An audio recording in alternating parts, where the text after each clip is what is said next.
Shooting करतो.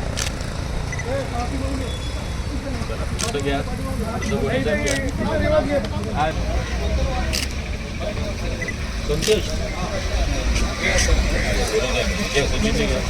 या पुढे या कुठली पुढे या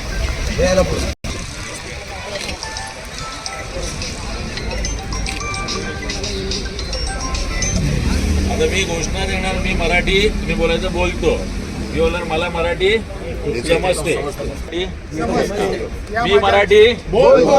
मी मराठी बोलतो. मी मराठी बोलतो. मला मराठी समजते. मला मराठी समजते. मला मराठी समजते. आणि या माझ्या रिक्षात बसा. या माझ्या या माझ्या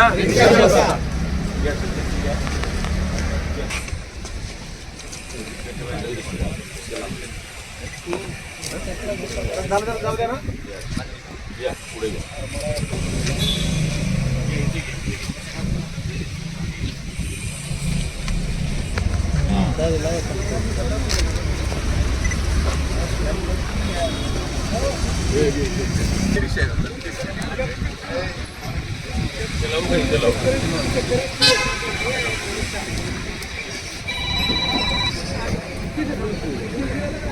ही रिक्षा आहे का?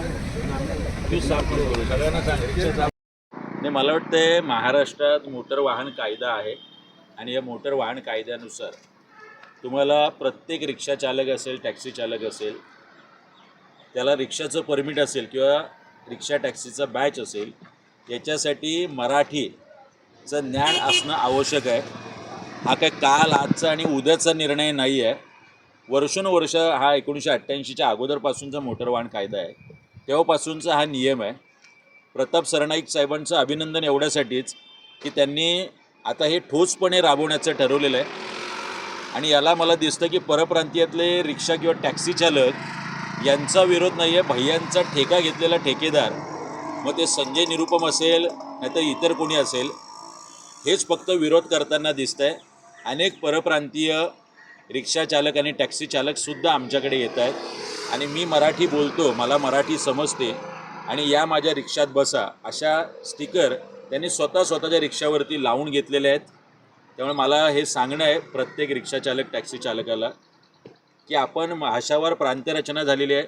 प्रत्येक राज्यामध्ये त्या त्या भाषेचा मान ठेवणं आणि तुम्ही जर इथे नोकरी धंद्याला येत आहे, तुम्ही तुमचं कुटुंब घेऊन येत आहे, तुमची मुलं बाळं इथे आहेत, एक सुरक्षित वातावरण महाराष्ट्र तुम्हाला देत आहे, तर त्याची मातृभाषा मराठी शिकायला, वाचायला आणि बोलायला मला वाटतं कुणालाही अडचण नसावी. एवढाच एक मेसेज देण्याचा प्रयत्न आजच्या आमच्या माध्यमातून आम्ही करतो. आपण तुम्ही ज्या पद्धतीने म्हणालात की परप्रांतीयांनाही कसं वाटते, म्हणजे परप्रांतीयांमध्ये सत्तेच्या लोभापायी काही मराठीवरही राजकारण करतात, हे महाराष्ट्राचं दुर्दैव म्हणावं लागेल.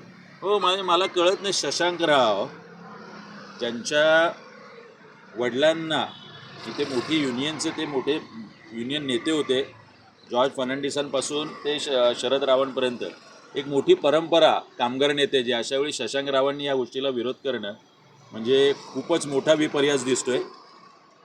सदावर्ते नावाचं एक बेडूक आहेच इथे बोलायला. तर मला वाटतं हे मराठी भैये जे आहेत थोडक्यात, यांनीसुद्धा विरोध करणं आणि हे कुणाच्या सांगण्यावरून केलं जातं याचा शोध मला वाटतं आता मराठी माणसाने घ्यायला पाहिजे.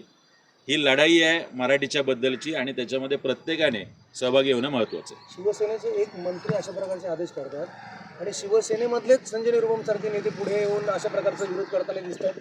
मला वाटतं आता एकनाथ शिंदे साहेबांनी याचा योग्य तो विचार केला पाहिजे आणि सगळ्यात पहिल्यांदा हे संजय निरुपम आणि अबू आझमीसारखी जी मंडळी आहेत यांनाच महाराष्ट्रातून हाकलून दिलं पाहिजे. तरच अशा पद्धतीने बोलण्याची हिंमत या महाराष्ट्रामध्ये संजय निरुपमसारखे फडतूस माणसं करू शकणार नाही. शेवटी एक आहे की इतर राज्य म्हणजे ते तामिळनाडू असो, कर्नाटक असो, आपली भाषा टिकावी, आपली संस्कृती टिकावी म्हणून सर्वपक्षीय नेते एकत्र येतात आणि अशा प्रकारच्या गोष्टी करतात. महाराष्ट्राचं काय हे दुर्दैव आहे की केवळ सत्तेच्या लोभापायी म्हणजे भाषेच्या रचनेलाही, भाषेच्या सक्ती कसली हो, भारतीय महाराष्ट्राची भाषा महाराठी आहे आणि अशा वेळेला या अशा प्रकारचं हे दुधाभाव किंवा वेगळेपणा दाखवण्याचा प्रयत्न सत्तेच्या लोभापायी हा करंटपणा म्हणावा. महाराष्ट्रात महाराजांपासूनचा इतिहास आपल्याला आहे, फितुरांची मोठी परंपरा आपल्याला आहे.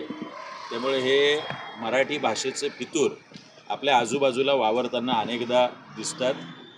मराठी माणसा तुझ्यासाठी योग्य ती वेळ आहे असे आपले फितूर हे आता ठेचून काढले पाहिजे आणि मराठी भाषेसाठी, मराठी अस्मितेसाठी आणि महाराष्ट्रासाठी सर्व पक्षातल्या सर्व लोकांनी एकत्र येण्याची ही योग्य वेळ आहे.